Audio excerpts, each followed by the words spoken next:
wish we'd be here over better circumstance, maybe watching practice. But thank you for coming today. So real quick, go through a couple things and take some questions and go through some process. But first off, embarrassing season, right? Disappointed, awful. I watch every game like all of you guys do. No one's proud of it. No one's happy with it. From me to the front office, to the coaches, to the players, to the marketing executive, to the security guards, everyone's disappointed, embarrassed, and it was a failure, right? We struggled. We didn't do a good enough job, and we got to do stuff different and change to be better. So there's no running from that. Obviously, I'm very disappointed. I think all of you guys are. It wasn't fun to watch, right? It wasn't fun to watch our team lose and not compete at the level that we all expected. And so, I'm here for it. I'm here to be accountable, just like, our players, coaches, front office, everyone is too. And so disappointing is the right word. Embarrassing, you can use whatever word you want to use on it, but not happy with the season. With that being said, I'm here talking to you guys, and we're going to make some changes, right? And as the owner, my job is to, make those changes and do things differently, because what we just tried and did over the last 2.5 years has not been as successful as we hoped. A lot of people would have seen the things we did and said, just like a lot of people picked us to, be third best chance to win the NBA championship this year. So a lot of people thought it worked. We thought it would work. It didn't work. There's a lot of people that thought that a couple years ago when we made Kevin Durant trade. Like smart people can all think it makes sense, and then looking back, it's like it didn't, and it didn't work. So we will make changes. The biggest change that I want to talk about is, on me. I'm accountable to this one, which is I have to do a better job of setting the identity of the Phoenix Suns. I've been out in Phoenix for the last 2.5 years. I love the community. It's great. The fans are great. I want to put a team out there on the court that everyone's proud of. And proud of has to have an identity that's, similar to Phoenix, with some little bit of grit, some determination, some work ethic, some grind, some joy, and so we just haven't had that. We did it a different way, and it didn't work. And so I will do a better job as the owner of setting the tone on the vision. Just like there's other organizations, you can talk about the Pittsburgh Steelers, you kind of know what they mean when you talk about the Pittsburgh Steelers, or even my old team, Michigan State basketball. You kind of know what you're going to get when you talk about Michigan State basketball. What is Phoenix Suns basketball? And so that's on me. That's a change that's coming, and it will be undeniable. You will know the difference next year. There will be seasons in my next 40, 50 years with you guys that we lose more games than this, but we will feel much better about it because we'll have an identity, and we'll play, and we'll compete, and you'll be like, they were fun to watch. The fans enjoyed it. And now to give a credit to the fans, and the reason I'm here today is to speak to the fans and to all of you guys, our fans were stuck by us. And you know what? There's times that I could see that they wouldn't want to, right? And they were probably disappointed and felt bad about the team. And I get it. I watched every game, every second of every game too. And so it was a disappointing season, but we will set the identity of the Phoenix Suns and Phoenix Suns basketball, and it's going to be very much aligned with this community, with Phoenix. And I'm excited about those changes, and you're going to see them, and it will be undeniable. And it will be coming soon. And so be ready for that. I'm here to take any question. I can talk for an hour with you guys, but I'll take your guys' questions because I think you'd prefer asking me questions. The only comment I'll make is I'm not going to get into every player, every contract, right now I'm here. I just got here last night. I'm here to meet with everybody, make some changes, and we are going to make changes, and that's going to come. And once again, you will be proud of the team. And I'm with you guys. I'm embarrassed. And by the way, it's not just me. Players, coaches, front office, like I said, security guards, everyone's part of this. We all felt like it was a disappointing season. And we're accountable, and the fans deserve better, and we will deliver better going forward. So with that, I'll pause and take any questions and how you guys want to handle it. Hey, Matt. Gerald Bourget, PHNX Sports. You mentioned the need for change. Obviously, letting go of Mike Budenholzer was the first one. Does that extend to the front office in terms of James or Josh's role moving forward? Yeah, so there's going to be a lot of change. Here's what I'll say. Coach Bud, that change was made. Didn't need more evaluation. Everything's going to be evaluated, but it's going to start with me being accountable and setting an identity, and then making sure that the identity we set for Phoenix Suns is set from the ownership. The fans are going to love it and be proud of it. The front office is aligned. The coaches are aligned, the players are aligned. And there's gonna be players that sometimes we don't take the most talented player because they don't align with what we believe in. And so those are the changes I'm going to be focused on right now, and then they all will fall into line. And we are going to be making changes, and there's going to be things that are going to be different. And like I said, we will be better. You will enjoy watching our team much better next year, and that's my job. My job is to put up. Like, I think there's a lot of things that I do as an owner. But one of the 4 things I talked about when I was just bought the team 2.5 years ago was winning, right? Like, we talked about community. I think we're doing a heck of a job. We talk about fan experience. I think we do a lot of things that other people don't do. I think culture, like, we do a lot of great things. I had to do something. Winning has not been where we want. And part of that is we had high expectations and we've missed the bell by a lot. Not just last year, but this year and last year, obviously. Or not this year, last year and this year. And changes are coming. Matt, Shane Young with Forbes. Sure, you over the last couple of days probably saw a national reporter make some, ridiculous statements about you might be being the worst team owner or worst owner in professional sports history. Just kind of wondering what your response is, if you have one. Yeah, so Stephen A. Smith, I don't take much he says seriously, I don't think many people do, to be honest with you. The things he said about Kevin Durant, just wrong and disrespectful. The things he said about LeBron James were just disrespectful and inappropriate. And so with that being said, I don't really think Stephen A. believes what he said. I think, he's doing his thing. He's on the mic and he's doing what he's, and I think he'll apologize to me because I think it's disrespectful to put my name and aligned with anybody that was kicked out of the league or no longer part. Like, yeah, if he wants to say for the first 2.5 years, Matt Ishbia bought the team, we didn't win a championship. I think you probably said about almost every owner ever. But yeah, we had high expectations and we didn't win. We spent a lot of money and we didn't win. Yep. Be critical of me on that. But to even say that kind of stuff, like I said, that's just, I think, like I said, he'll apologize. I think he was out of line. And I think he knows that. I don't think he really believes that. With that being said, like, what is a great owner? Right? Like, my job, like I'm definitely not shooting. You don't want to see me shoot or play or coach. Like, what am I supposed to do? And my job is to provide resources so that when my GM, my front office, my coach wants something, want a player, like, that I say yes. I don't focus on profitability. I focus on winning. I focus on the community. I focus on the fan experience. And so I focus on those things. I think that's what makes a great owner. I think if you ask the people in Phoenix, they'd probably think I'm a great owner. The TV, all the games on TV for free, like, that's a big profitability hit, but we led with that. I walked the concourse and realized the concession stand prices are crazy, and we lower the prices. Like, that's what I think a great owner would do. Investing in the Mercury, $100 million practice facility, like, that's kind of what I think a great owner would do. Community, we brought the WNBA All-Star Game, we're bringing the NBA All-Star Game, we put millions of dollars into the community, doing a lot of things. Like, I think that's my role. Now, let's be clear, winning is part of my job too. Right? But there's a lot of things a great owner would do, and to even put me in that category, I thought was disrespectful. And like I said, we'll just move on from that. I don't really spend much time thinking about him. I'm sorry. Matt, I think there's some confusion within your fan base and in the media about who's making basketball decisions. And a lot of time people are pointing the finger at you. Can you just kind of clarify your role in the decision-making process as far as basketball personnel? Yeah, so I don't watch film. I don't scout players. We got great scouts, great front office. My role is to enable. So first off, my role is to put those people in those positions, right? And so putting the right people in the positions to make the right decisions, and then empowering them. So when someone comes to me about a trade and says, hey, we can do this, but it's gonna put us over the luxury tax, my job is to say, as an owner, say, hey, if you really believe this guy will fit with our team, let's do it. What do we gotta do to make it happen? Right? And so if people you think I'm watching film, let's give credit to the scouts, and it's almost disrespectful to give me this credit in some of these things, or blame, whatever way you want to say it. Like, you think I interviewed Ryan Dunn and watched his film and watched 100 hours of work and called his college coach and decided that we wanted Ryan Dunn last year? No.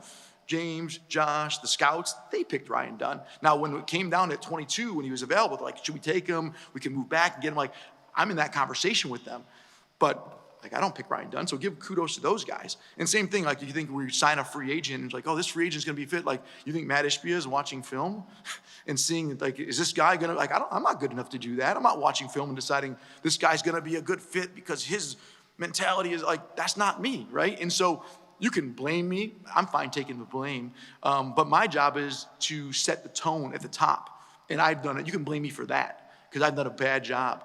I think I did a great job with the culture the fan experience, the community, and setting the tone. But I also listen to a lot of the media people and say, oh, the new owner, he's not supposed to get involved. So I almost let the NBA be the NBA, and I'm gonna change that, where I'm gonna set the tone on the vision of what Phoenix Suns basketball is about. And there will not be another season that I sit here with you guys, which I don't think any other owners will do this with you guys, and I'm here for it. I'm here to take the criticism, take the blame, and talk about everything. But I will sit here at the end of the next, there won't be another year I sit here at the end where you don't say, man, they didn't win as much, but those guys played hard. They were fun to watch. They competed. That's Phoenix basketball. You know, whether we win a championship or we lose 50 games, you'll have a different feel. And so, but you know, don't think that I'm going to actually go there and like draft players or look at scout and film. Like that's not the owner. That's not me. There are some owners that probably do that. That's just not me.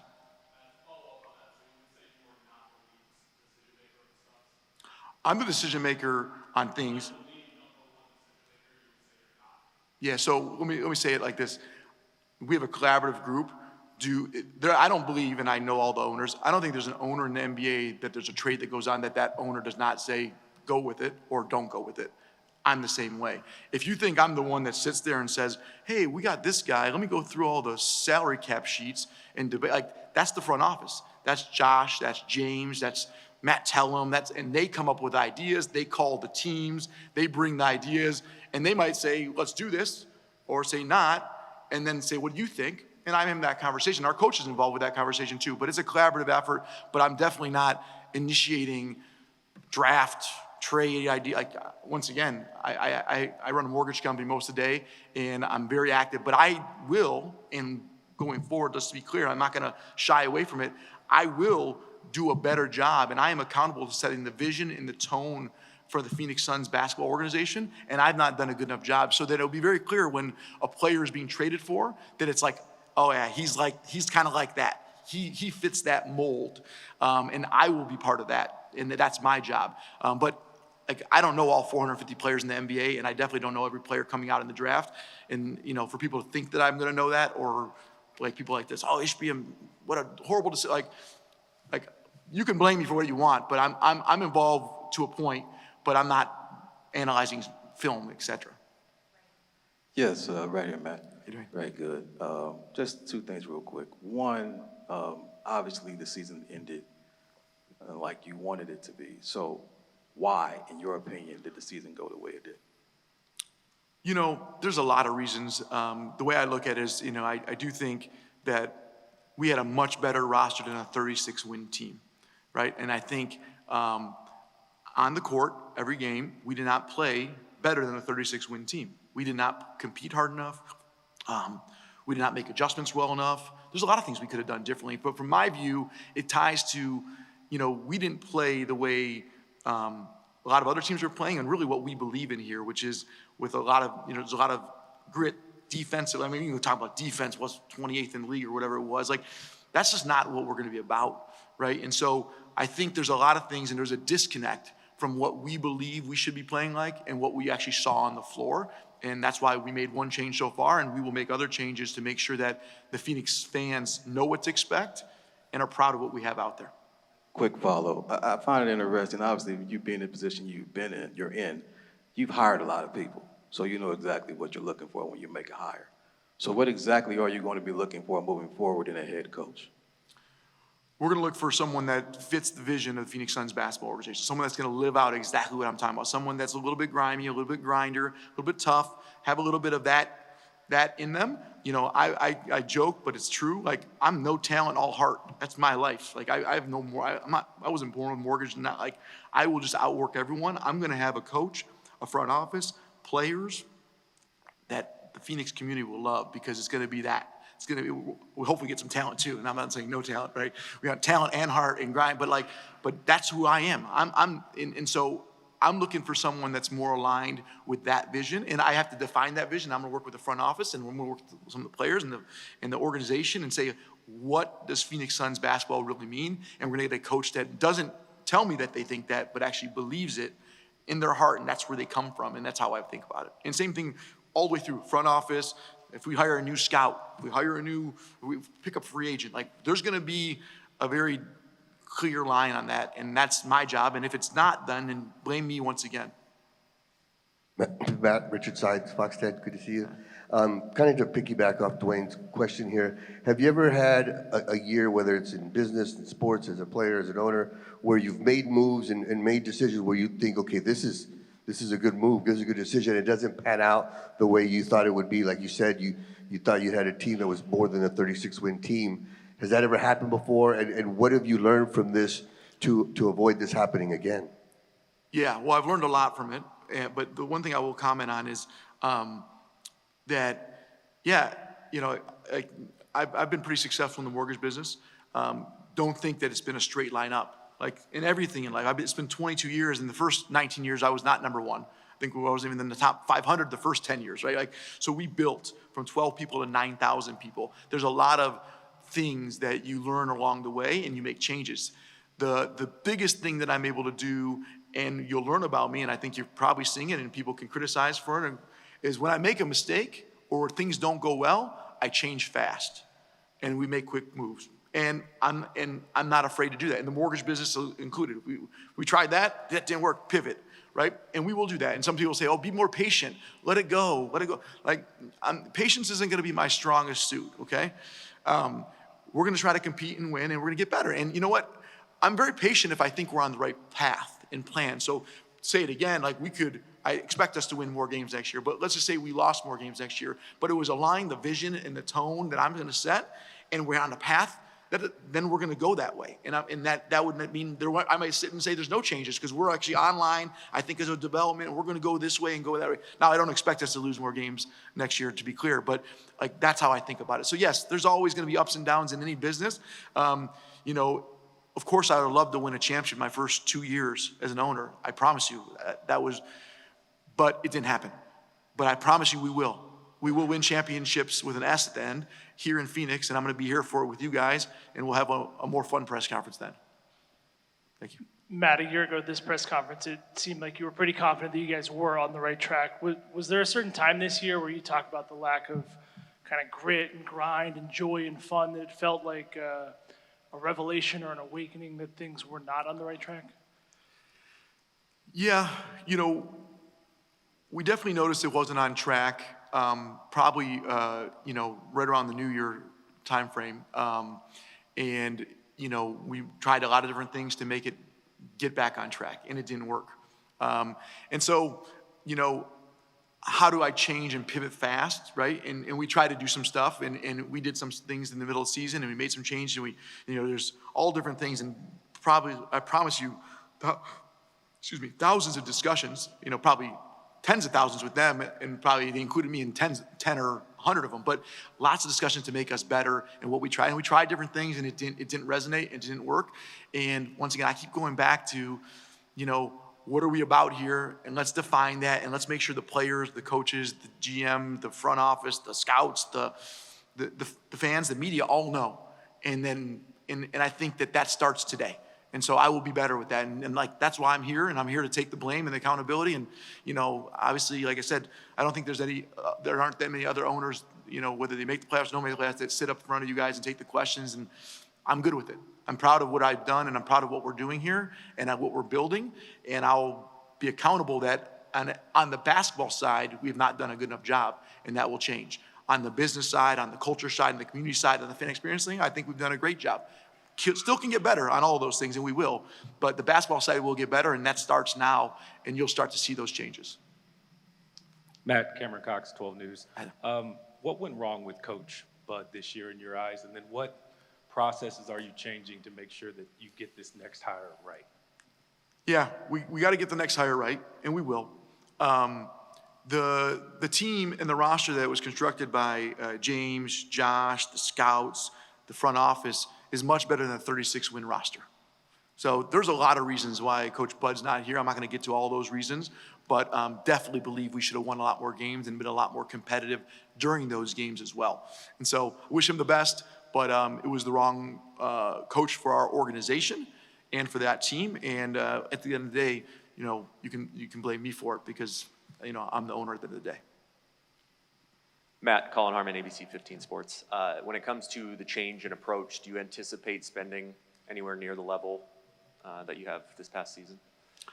As in salary? Yeah, in terms of your roster, I mean, is that something that Yeah, so, keep in that ballpark? Don't want to have the highest paid team and doesn't make the playoffs, right? That's embarrassing and disappointing, right? So spending is not something that like the front office is like, oh, Matt says we can't do this because of money. Like we want to win. I'm a fan. Like I'm with you guys. We want to win. Money's not going to be an obstacle, but at the same time, I'm not foolish.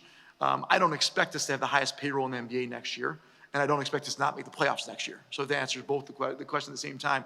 I'm aware of all the aprons, the first apron, the second apron, all the rules that tie to all those things, and we're definitely going to make adjustments but it's not to spend less money, right? Like I make a lot of decisions here in Phoenix, and hopefully back to I think answered one of the questions earlier about ownership. Like I make a lot of decisions that are not about, like most people own a business, it's like how do you make money? The business is not here to make money. The business is here to win, do great things in the community, make it a great fan experience, right? Set a right culture, be a leader in the NBA and WNBA, and win. And so we'll do some different things, but I don't expect us to have the highest payroll next year.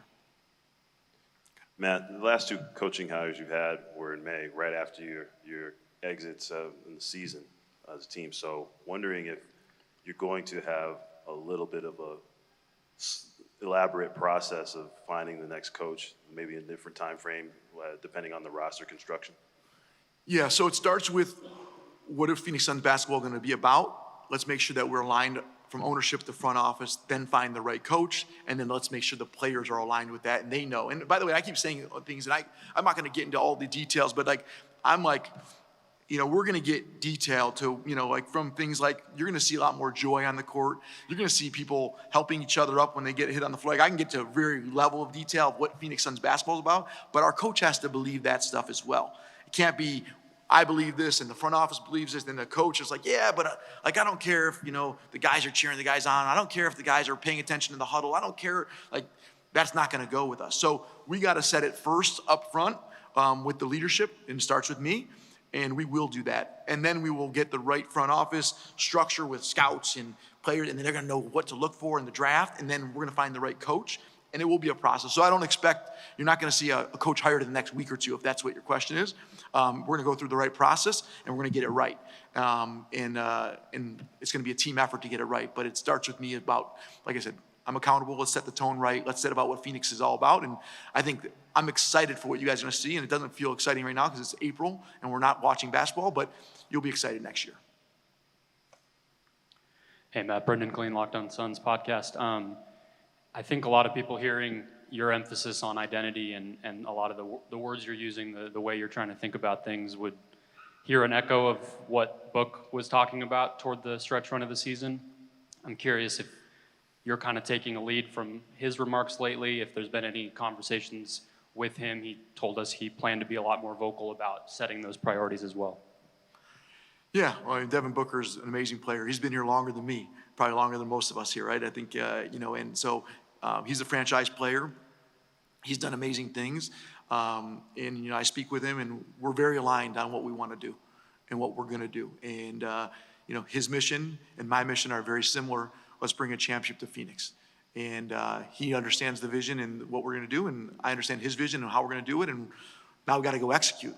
It's a lot of talk until you actually do it. And so I don't expect you guys to believe it or see it or feel it yet. Only thing I'll ask you to do is realize that a lot of things I said 2.5 years ago, we've implemented, from the fan experience to the community, to the culture, to the investment, to spending. Everything we said we were going to do, we did. Now we're going to do it on the basketball side as well. Matt, when we first met you and you were introduced here, you mentioned that you're not going to get everything right, and that is going to be part of the process for you. With that in mind, what do you think has been the biggest mistake you've made so far as owner, and how have you learned from that mistake so far? Yeah, so I've made a lot of mistakes, just like anybody in any business. I'm sure you make mistakes. I'm sure you guys write articles you don't agree with. You think you should have said something differently. And so I've made a lot of mistakes, and guess what? I'll keep doing it. I promise that. The biggest mistake was, not running and setting the tone and the identity and kind of allowing it to kind of go as it was going and not say, hey, we're going to take the bull by the horns and say, this is what we believe and we're going to go all in this way.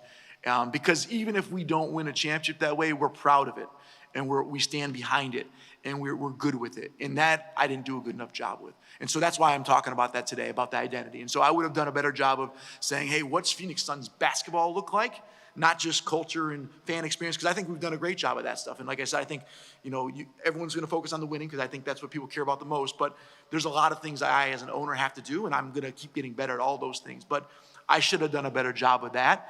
And then getting that alignment from me to the front office, to the coaching staff, to the players. And that would have maybe made some decisions differently about what player you acquire, what coach you hire, what decisions you make would have been different if I would have done a better job of that. And so that's why we reset today, and we do that, and it starts now. Thank you. To your point about setting the identity and the tone of the Suns, obviously I'm sure you've heard all the accusations of being, an overly involved owner, new owner syndrome, all of that. So what does that kind of look like in terms of specifics for setting the tone? Is it a more hands-on approach, or how do you go about that? Yeah, so, I believe, I'm the owner of the team, but I always say the team is the city's, Phoenix. My job is I serve the city, and try to deliver what I say we're going to deliver and what they would be proud of. And that's where the tone starts, right? And so the vision starts with me delivering for what the fans want, right? Which is a competitive team that's fun to watch, that competes out there and has a chance at winning a championship, right? And so that's what I believe. And so I'm not a believer that an owner, I'm going to buy a team and I'm going to buy the team and I'm going to go sit in the box and just watch and just cheer them on, and not like, I have to be accountable as well. And just like any owner of any business, right? But I think the delineation, when people talk new owners, and like people are just silly. Like, is Matt making calls to the GM to make a trade? And what does Ishbia think about this draft pick? Like I think what my front office thinks about it, right? Like, I'm with them, and now do I have to have the right front office, the right scouts, the right personnel? Of course, and that's on me. But new owner syndrome, that's just what the media likes to say. Just if we make a bad trade or something doesn't work the way we expect, it must be the new owner doing what I think it's an honor to be an owner in the NBA and the WNBA, and it's a privilege to be able to answer these questions, and it's going to be a privilege to answer these questions every year with you guys. And I believe that my job is to set the tone, my job is to set the vision, my job is to help execute that vision, to find the right people to deliver that, and to deliver that to the Suns fans and the Mercury fans here in Phoenix. And when we don't, I'll stand here and tell you we didn't do a good enough job. But new owner syndrome, he's trying to make a splash. Like, no, we're trying to win. And we're trying, and I'm going to follow the lead of the basketball experts, because I think I know basketball real well, but I don't know it as well as my front office or the scouts or the coaches. And so, I'm with them, but I'm collaborative and I'm part of it. But don't think that I'm going to be, he owns a team, he's going to come to a couple of games and say, good job, guys, and keep it moving. That's not me, and that's never going to be me here in Phoenix.